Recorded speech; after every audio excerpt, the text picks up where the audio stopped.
اور حضور نے فرمایا ہے وہ جنگ جب ہوگی تو ایک باپ کے اگر 100 بیٹے ہوں گے تو 99 ختم ہو جائیں گے، ایک بچے گا۔ یہ حدیث ہے صحیح۔ اور آپ نے فرمایا ویل للعرب من شر قد اقترب، عربوں کے لیے ہلاکت ہے، عربوں کے لیے بربادی ہے اس شر سے جو قریب آ چکی۔ اور آج جس طرح انہوں نے ان کی تہذیب کو اختیار کر لیا، دبئی جا کر دیکھیے، بدترین مغربی معاشرہ جو ہے وہ دبئی کے اندر ہم نے قائم کر کے دکھا دیا۔ اب سعودی عرب اس راستے پر بڑھ رہا۔ اب نوٹ کر لیجئے، یہ کتابیں اگر آپ پڑھنا چاہیں تو کتاب الملاحم میں پڑھیے، بدترین عذاب عربوں پر آیا کھڑا ہے، سروں پر ٹنا ہوا ہے، بدترین۔ ایسی جنگ ہونی ہے الملحمۃ العظمیٰ، جس کو کہ میں بھی آپ کو گواہی پیش کر دوں گا، جسے کہا گیا ہے لاسٹ کروسیڈ۔ بش نے بھی کروسیڈ کا لفظ بول دیا تھا، پھر واپس لیا اس نے۔ نکل جاتی ہے جس کے منہ سے سچی بات مستی میں، فقیہ مصلحت بھی سے اور ہندے بادہ خار اچھا، کروسیڈ کہہ کر پھر واپس لیا۔ یہ کروسیڈ، اس کے اوپر جس قدر نقصان ہونا ہے عربوں کا، گریٹر اسرائیل بنے گا کہ عراق، شام، اردن، سعودی عرب کا کچھ شمالی علاقہ، ترکی کا جنوبی علاقہ، مصر کا صحرائے سینا، اور اس کے ساتھ ہی جو بہترین اس کا زرخیز ترین علاقہ ڈیلٹا آف نائل، یہ سب یہودیوں کے قبضے میں جائے۔ اس کو حدیث میں کہا گیا الملحمۃ العظمیٰ۔ عیسائی 80 علم لے کر مسلمانوں کے اوپر حملہ آور ہوں گے، اور ہر علم کے نیچے 12,000 فوج ہوگی، 9.5 لاکھ فوج۔ یہ نیٹو کی تیاری کس کے لیے ہو رہی ہے؟ جب یو ایس ایس آر کا خاتمہ ہوا تو پوچھا گیا تھا نیٹو چیف سے، اب کس لیے؟ تمہارا وہ دشمن تو ختم ہو گیا، اب ہمیں اسلامک فنڈامنٹلزم سے نمٹنا ہے۔ وہ جانتے ہیں خطرہ یہی ہے، اب اسلام ابھر سکتا ہے، مسلمانوں کے سینوں کے اندر وہ آگ ہے، اوپر خاکستر آ گیا ہے، تمہیں اٹھانا بیٹھنا، یہ اندر سے انگارہ ہے، اوپر سے راکھ ہے، اس سے دھوکہ نہ کھا جانا ان کے دلوں کے اندر۔ اور بش نے کہا تھا مسلمان چاہتے ہیں کہ ہسپانیہ سے لے کر انڈونیشیا تک نظام خلافت قائم کریں، اور میں حیران ہوا تھا کہ اس کمبخت کو ہسپانیہ کا خیال کیسے آ گیا؟ ہمیں تو کبھی آتا ہی نہیں، اب ہم تو بھول گئے، وہ تو 500 برس پرانی بات ہے، جبکہ وہاں سے ہمیں نکال دیا گیا تھا۔ اگرچہ اقبال نے کہا تھا ہے ارض فلسطین پہ یہودی کا اگر حق، ہسپانیہ پر حق نہیں کیوں اہل عرب کا؟ ہسپانیہ میں تو 800 سال حکومت کی مسلمانوں نے، اور ابھی 500 برس ہی گزرے ہیں نا۔ یہودی تو ارض مقدس سے 2000 سال نکالے گئے، انہیں لا کے آباد کیا گیا، عربوں کے سینے میں خنجر پھونک دیا گیا۔ وہ چھوٹا سا ملک جو چاہتا کرتا، کوئی پوچھنے والا نہیں۔ امریکہ جیسے اپنے بیٹے کی حفاظت کرے ویسے کرتا ہے۔ اور حضور نے فرمایا ہے وہ جنگ جب ہوگی تو ایک باپ کے اگر 100 بیٹے ہوں گے تو 99 ختم ہو جائیں گے، ایک بچے گا۔ یہ حدیث ہے صحیح۔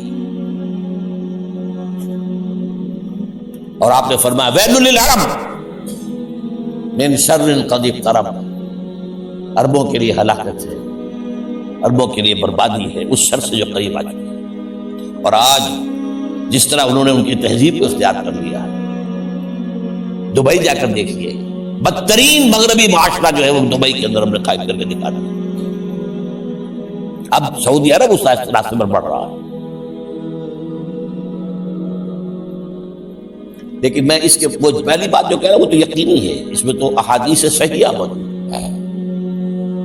اگرچہ اس کے بعد پانسا پلٹے گا، پھر حضرت مہدی کا ظہور ہوگا، حضرت عیسیٰ کا نزول ہوگا، اور وہ گریٹر اسرائیل گریٹر گریو یارڈ بنے گا یہودیوں کا، ایک ایک یہودی قتل ہوگا اور دفن ہوگا۔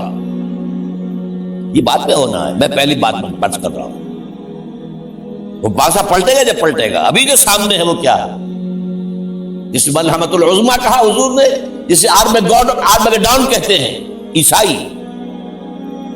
آرمگیڈون کی اگر کہیں جا کر آپ دیکھیں گے آپ ڈکشنری میں مانی تو کیا لکھا ہے؟ A very big war which will be fought between the forces of evil and good before the end of this world. اس دنیا کے خاتمے سے پہلے خیر اور شر کی قوتوں کے درمیان بہت بڑی جنگ ہوگی. ارمجدون اسے کہتے ہیں عربی میں، اور ارمگڈون اسے کہتے ہیں انگریزی کے اندر. اور یہ بائبل کی آخری کتاب کے اندر ہے، جو اس میں کہ مکاشفات یوحنا، ریولیشنز آف سینٹ جان. یہ تو میں کہہ رہا ہوں یقین کے ساتھ، اور زیادہ دور نہیں آیا چاہتا ہے. اس لیے کہ یہودیوں کا اور عیسائی جو کنزرویٹوز ہیں، نیو کنزرویٹوز، ان کا 5 نکاتی ایجنڈا ہے متفق علیہ، جس کے تحت یہ جنگ صلیبی شروع کی گئی ہے. تو سن لیجئے آپ. آرمگڈون نمبر 1، گریٹر اسرائیل قائم ہو جانا اس کے نتیجے میں نمبر 2، مسجد اقصی اور قبۃ الصخرہ کو گرانا نمبر 3، وہاں 3rd ٹیمپل، وہ مسجد جو حضرت سلیمان نے بنائی تھی 1000 قبل مسیح میں، پھر برباد کی تھی نبوکدنضر نے، دوبارہ بنائی گئی، پھر دوبارہ ختم ہوئی 70 عیسوی تک گری پڑی ہے. ان کا خانہ کعبہ گرا ہوا ہے 70 عیسوی سے لے کر آج تک. ایک دیوار ہے ویلنگ وال، جہاں جاتے ہیں، روتے ہیں، پیٹتے ہیں، ماتم کرتے ہیں، وہاں وہ بنے گا 3rd ٹیمپل. اور نمبر 4، اس میں لا کر رکھا جائے گا تخت حضرت داؤد کا. یہ تخت کہاں ہے اس وقت؟ یہ لندن شریف کے اندر، جو ان کی پارلیمنٹ کا جو چرچ ہے، ویسٹ منسٹر ایبے، اس میں رکھا ہوا ہے. ایک پتھر تھا جس پر بٹھا کر حضرت داؤد کی تاج پوشی ہوئی، پھر حضرت سلیمان کی ہوئی، پھر وہ پتھر رکھ دیا گیا جب حضرت سلیمان نے بنایا ہیکل مسجد اقصی، وہاں رہا وہ. ہر بادشاہ جو تھا یہودی اسی کے اوپر بٹھا کر اس کی تاج پوشی ہوتی تھی. سن 70 میں ٹائٹس نے گرایا اسے ہیکل کو، وہ پتھر لے گیا، وہاں سے روم گیا، روم سے آئرلینڈ گیا، آئرلینڈ سے اسکاٹ لینڈ آیا، اسکاٹ لینڈ سے انگلینڈ آیا، اور اب وہ رکھا ہوا ہے 14ویں صدی عیسوی سے آج تک. وہ ویسٹ منسٹر ایبے میں رکھا ہوا، ایک کرسی کی سیٹ میں اسے بنا دیا گیا ہے تخت کی شکل. اب انگریزوں میں کوئی ملکہ ہو، کوئی بادشاہ ہو جس کی بھی تاج پوشی ہونی اس میں ہو، یہ لا کر رکھا جائے گا 3rd ٹیمپل میں. اور اس پر یہودیوں کے خیال کے مطابق ان کا مسیحا آئے گا جو مسیح دجال ہوگا. عیسائیوں کے خیال کے مطابق حضرت عیسیٰ آئیں گے، وہ ہمارا بھی خیال ہے حضرت عیسیٰ آئیں گے علیہ السلام. بہرحال یہ تو بات کی باتیں ہیں نا. اس پر جو میں عرض کر رہا ہوں، عربوں پر بہت بڑا عذاب